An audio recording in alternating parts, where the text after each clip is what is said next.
The Iliad, one of the oldest pieces of literature, begins with a plague. The fleet in view, he twanged his deadly bow, and hissing fly the feathered fates below. On mules and dogs the infection first began, and last the vengeful arrows fixed in man.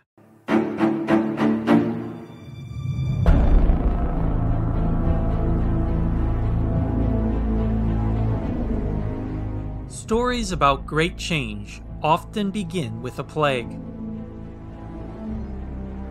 No matter how vast your kingdom or how tall your monuments, disease and infection weakened economies, armies, morale, and ultimately brought the demise of even civilizations.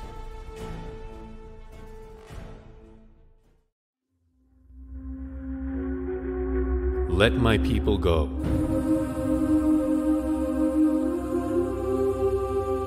So that they may worship me. Or this time, I will send the full force of my plagues against you, and against your officials and your people.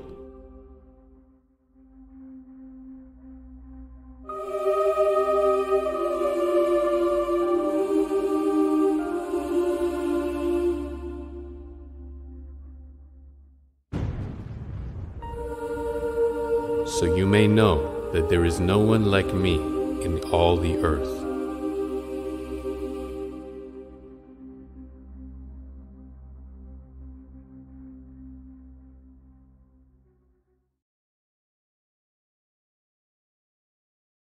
In story after story, once a human being has been humbled, and the gods and their higher way of life are appeased, the plague is lifted. Notice just how clear that sounds. The plague is lifted. There's more to this plague than simply what's under a microscope. It's part of something bigger. There is unease and unrest even before the sickness spreads. Ancient Rome suffered several deadly plagues.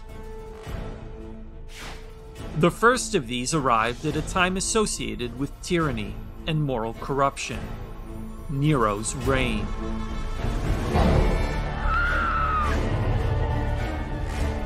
Nero falsely accused and executed with the most exquisite punishments those people called Christians.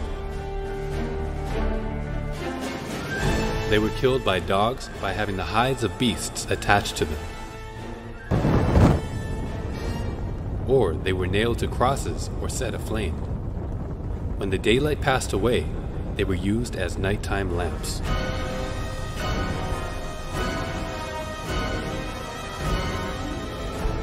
Tyranny, madness, depravity. This is how history remembers him. Rome rebuilt to even greater heights.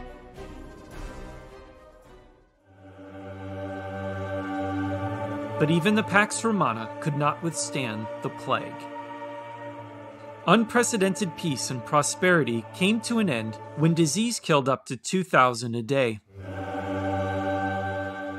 and wiped out a third of the population in many areas.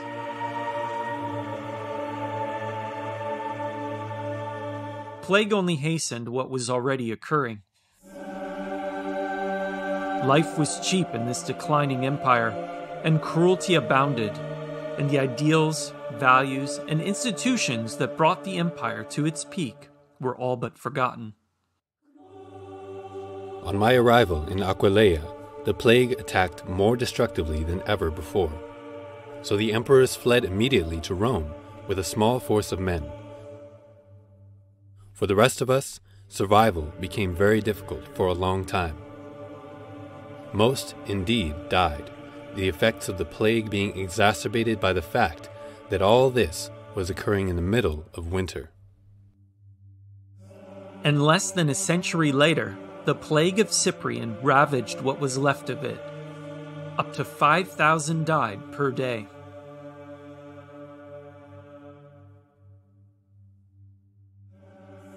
If Rome's great mistake was to persecute Christianity, then what is our mistake today?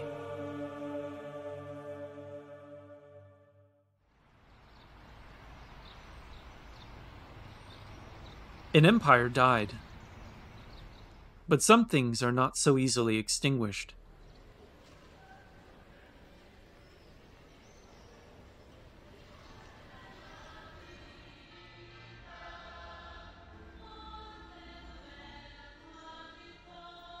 Generation after generation, century after century, millennium after millennium, plagues are part of the human experience.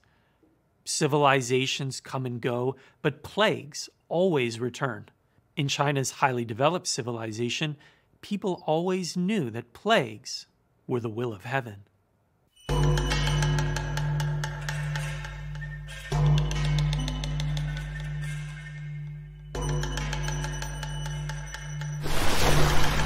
During the first 9 years, all went well. Grain harvests were large. The people were happy with their work. Doors were left unlocked at night. That was the period of first abundance. Another 9 years of prosperity followed. That was the second period of abundance. 9 years more, the fields continued to flourish. That was the period of third abundance. During that time, the people enjoyed great happiness. Who could have foreseen that extreme joy would give birth to sorrow? In ancient China, plague was a prelude to change. When a good king can reproach himself, the land prospers. When a king puts the blame on others, the country declines. When rulers became cruel and corrupt, natural disasters followed. Famine, rebellion, and destruction would bring each of these once great and powerful dynasties to a close. The Han Dynasty is considered a golden age. But its last years tell a different story. Massacres, puppet emperors, and the evil warlord Dong Zhuo incited war and rebellion. He would publicly torture his enemies for entertainment in gruesome ways, such as cutting out their tongues and eyes and burning them alive at banquets. The villain Dong Zhuo has robbed the empire and murdered the emperor. Heaven and earth will not bless him. The gods and men alike will not accept him. That period saw one of the worst plagues in China's imperial history. At its peak, the Han Dynasty population exceeded 60 million. After plague and war ravaged the last years of the dynasty, the population shrank to only 23 million by the time the dynasty fell. Out in the field are bones from dead people. I traveled 300 miles without hearing one rooster crow.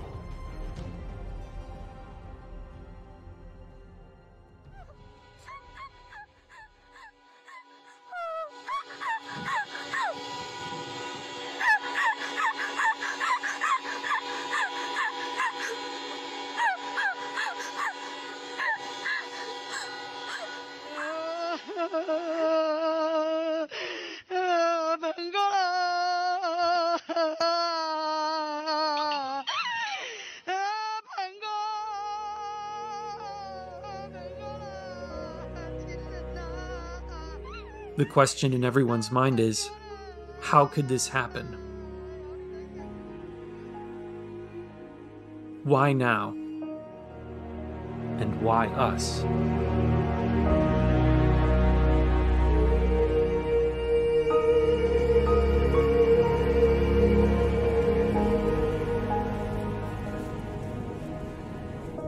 Many people feel that change is coming. Many people feel that we are at a turning point. Powerful empires in history had been brought to their knees by plague and infection. It's not far off to expect that history is repeating itself.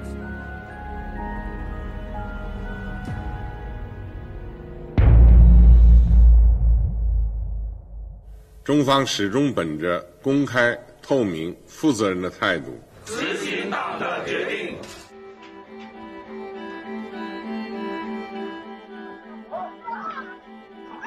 Here, truth can be harder to find than treatment. In China, ground zero for the pandemic, people are trapped. 毫无保留同各方分享防控和救治经验。重症患者我们不收，生活不能自理了我们也不收。这些做法体现了人道主义精神，体现了一个负责任大国的责任担当。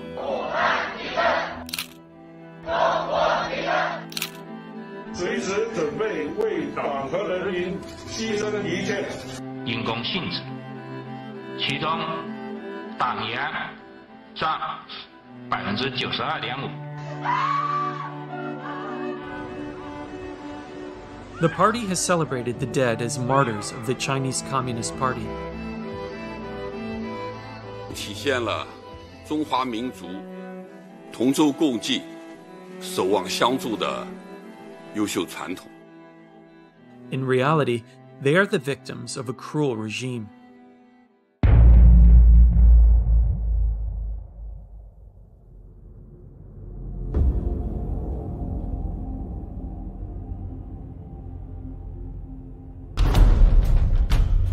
It's a regime forged in bloodshed, and it's never washed that blood off its hands. Its only goal is to sustain its power. All the time I don't feeling I'm safe here. China is still refusing to share the information we need to keep people safe. That people have no dignity, they have no value, and that they can do anything they want to them. And I sometimes worry that human life in China today has no value whatsoever.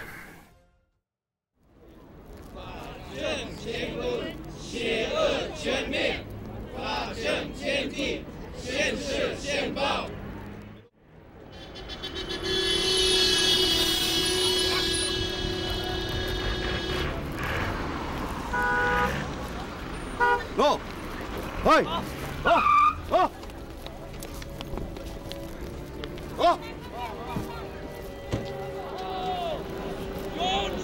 快走，走走走，等等，走走走，没什么好看，等等，走。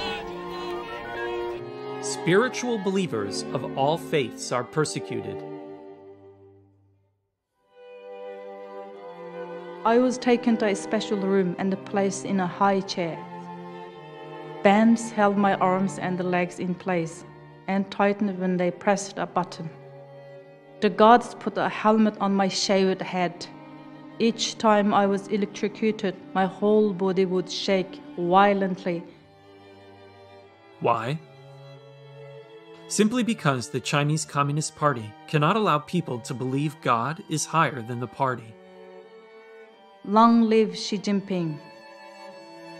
Anyone who could not memorize a book of slogans and rules within 14 days would be denied food or beaten.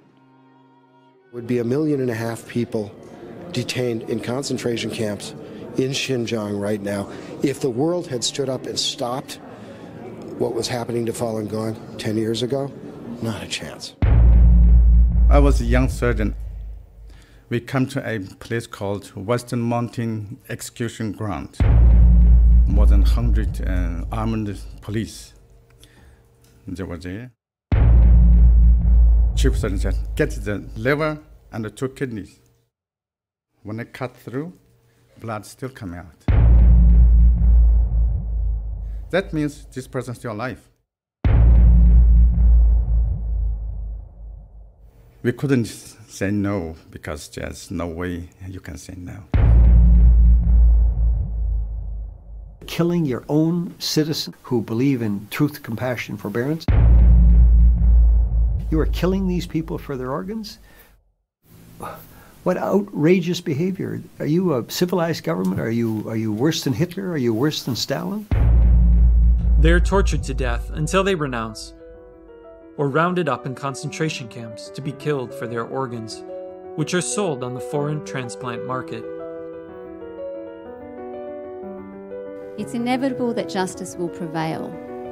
However, it's our choice whether that happens sooner rather than later. Can we allow evil to write this chapter of human history?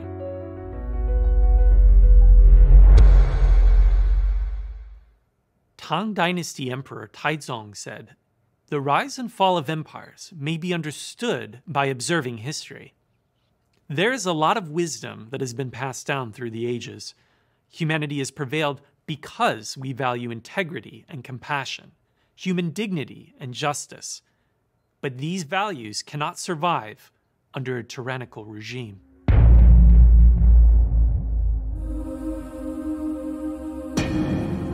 This regime's influence reaches into nations all around the world. And it has spread something more sinister than even the virus.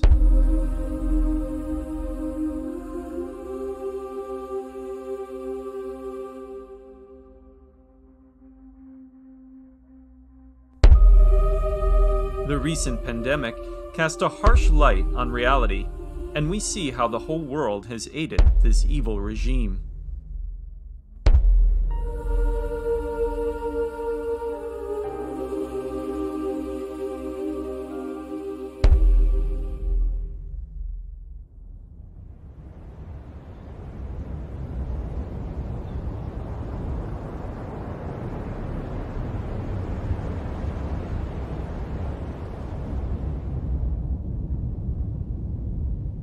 When things are chaotic to the extreme, order must be restored.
These dark times are not without hope. Though all of us come from different countries, cultures, and walks of life, we share universal values. We can still summon our compassion and integrity. We can still uphold justice and human dignity.